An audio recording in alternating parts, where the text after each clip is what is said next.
I'd like to thank everybody for coming today.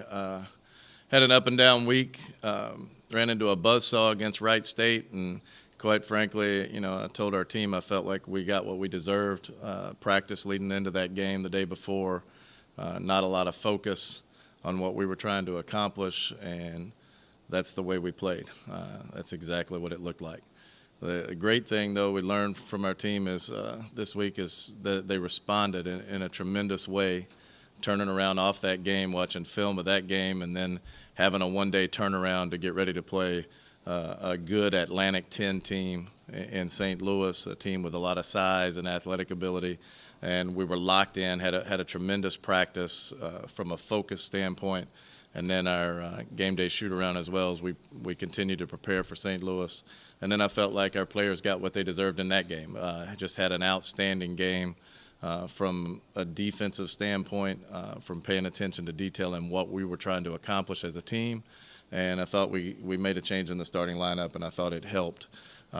Not just the players that started the game, and Bianca Babich and Julia Fox, but Taylor Porter and Jashay Lee both responded in a great way. Taylor probably had her best game to date as a racer, and she was the player that we see in practice on a regular basis. And Jashay Lee, I think it helped her kind of relax and get in the flow a little bit instead of having to press at the beginning of the game. And our team, we got off to a great start against St. Louis. It started off with Kiana Kirby and her confidence and how she's playing on the offensive end.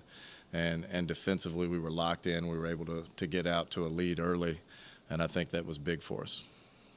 How did Babich get the start from the numbers she had? Was it practice earned? How did that? No, it was she was productive in games, and she's done a good job in practice. But we needed a change. We had three really we didn't start very well at Evansville either. We had three really bad starts in a row and just felt like we needed a change.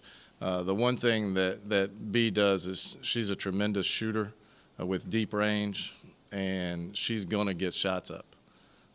In the North Gym, we call her a chucker. She's going to get it up at some point, and she plays with a lot of confidence. She's got to do a better job moving her feet and being solid defensively, which she's been better here of late. Now, if we can get her to block out so she has a chance to rebound, because she's not a great athlete, but what she does with our team is she really stretches defenses. So that's pretty much what we see every day in practice. She can shoot it. That's what we saw in the St. Louis game. I mean, that was team rebound. Can I talk about maybe that's how your team happened? Right. There's no question. It still wasn't where it needs to be, but we rebounded a bigger, more athletic team. And the biggest thing was we gave up a lot of offensive rebounds, but when a team misses 50-something shots, they're going to get a certain number of offensive rebounds. But the biggest thing for us, we were a step closer to being in position, so we didn't give up as many second-chance points. We actually won the battle of second-chance points in that game, which was a major key. So we're closer to where we need to be, but it has to be a team effort, and we have to get our bodies into people and move them out so we have a chance to rebound. We can't stand with somebody and just jump up and go after a rebound. Jessica Winfrey can do that. Nobody else on our team, maybe Shan Hosey, nobody else on our team has that ability. So I think that, we lost the Western game strictly because of that. Wright State, they certainly gained a huge advantage because they were able to get second chance points. We were more focused this game, and we're learning. We're getting better. You talk about the progress on the defensive end of the floor as well. Yeah, it's, we were able to mix up our defenses more.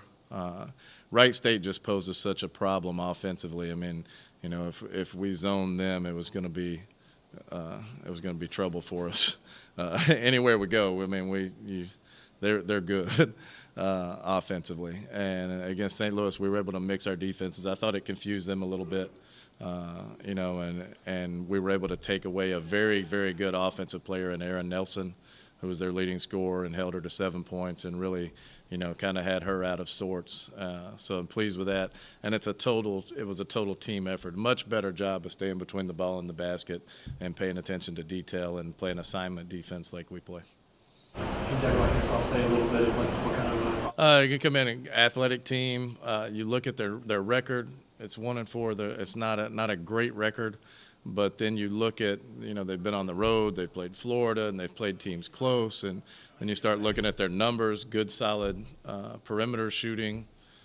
Statistically, they shoot over 40% from the field as a team. They get to the free throw line. They can rebound. It's a scary game, no question. They run some ball screen stuff. They have a very athletic point guard. They've got somebody coming off the bench that leads them in scoring.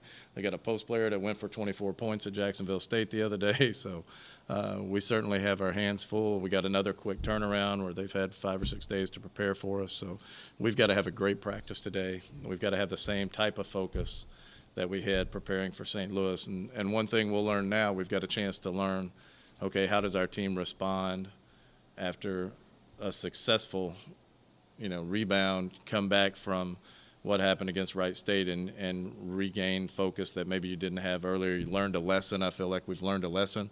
The question is, does it stick now that we've had a little success, or do we retreat back into what we were going into the Wright State game? So I'm looking forward to finding that out, and hopefully we get the right answer. Have you guys been better being able to be at home and not have to travel for these 3 games? Have you gotten better in practice and gotten into a better rhythm? Yeah, it's we've had, the schedule has worked out great for us. I think it's been good. We've had a chance to get on the road, get a road win, go into a hostile environment and have to overcome some things that we didn't do well, and then come back home. Certainly gives us an opportunity to stay more focused and locked in on what we're trying to accomplish.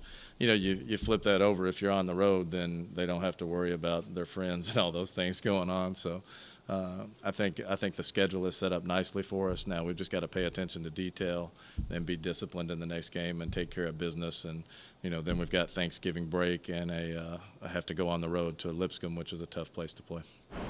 Jansen Starks played pretty well for you so far. Are you at all surprised by how quickly she's adjusted to the top? No, I'm not. After watching how she made her adjustments throughout the season last year, her senior year in high school, I thought she did a great job with her team last season. The one thing that she turned it over quite a bit the last game, and that's not her. She still has a positive over a 2-to-1 assist to turnover ratio, but I'm not really that surprised, Will, because she's a problem solver. And that's when we made the decision to go after her and try to sign her. The biggest thing I kept coming back to, you can look at limitations and things, but the thing I kept seeing is she's a problem solver. She figures things out, so I was fairly confident she'd find a way to earn playing time. Similar to the conversation I had with the Guffey twins, with Amber and Paige's dad when we were recruiting them. A lot of people questioned what they would do defensively and those type things, and he said, well, I expect they'll figure out a way, and they did, and she's kind of the same way.